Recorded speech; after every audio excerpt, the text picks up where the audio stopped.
શાસ્ત્રમાં શનિ અમાવસ્યાનું વિશેષ મહત્વ છે। શનિવાર અને અમાસ આવે ત્યારે શનિ અમાવસ્યા કહેવાય છે। શનિવારે અમાસવાદી શનિ મંદિરમાં ભારે ભીડ જોવા મળે છે। અમાસે શનિદેવની જન્મતિથિ છે અને શનિવારે તેમનો વાર છે, તેથી શનિ અમાવસ્યા શનિને ઉપવાસના કરવી શ્રેષ્ઠ ગણવામાં આવે છે। શનિ અમાવસ્યાના દિને અમદાવાદના શાહપુરમાં આવેલા શનિ મંદિરમાં સવારથી ભક્તોની ભારે ભીડ જોવા મળી હતી। ભક્તો માટે હવનનું આયોજન કરવામાં આવ્યું હતું। શનિદેવને કાળી વસ્તુ પ્રિય છે અને આથી ભક્તોએ કાળા અડદ, કાળા તલ વગેરે વસ્તુઓથી પૂજા કરી હતી। ત્યારે મામલે શું કહી રહ્યા છે શનિ મંદિરના પૂજારી રવિ મહારાજ, તે સાંભળી લો।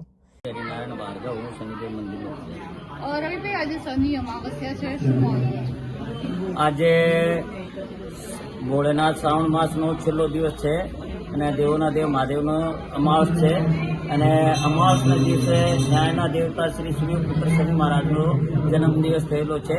એટલે આજે આ કાર્યક્રમ આપણે શનિ મહારાજની જન્મજયંતિના રૂપમાં કાર્યક્રમનું ભવ્ય આયોજન રાખ્યું છે અને આમાં દરેક ભક્તોને જેમને 7.5થી ચાલતી હોય, 2 વર્ષથી 9થી ચાલતી હોય એ ભક્તોને આ શુભ દિવસે અચૂક લાભ મળ્યો છે। વિનોદભાઈ અગ્રવાલ। સર, આજે શનિ અમાવસ્યા છે, તમે દર્શન કરવા આવ્યા છો શનિદેવ મંદિરે? હા, શનિદેવની શનિ અમાવસ છે અને લગભગ 25-30 વર્ષથી આવું છું। બહુ જૂનું નામ છે આ અને એનું નામ પણ સારું છે અને આમ એનો ભાવ પણ સારો છે।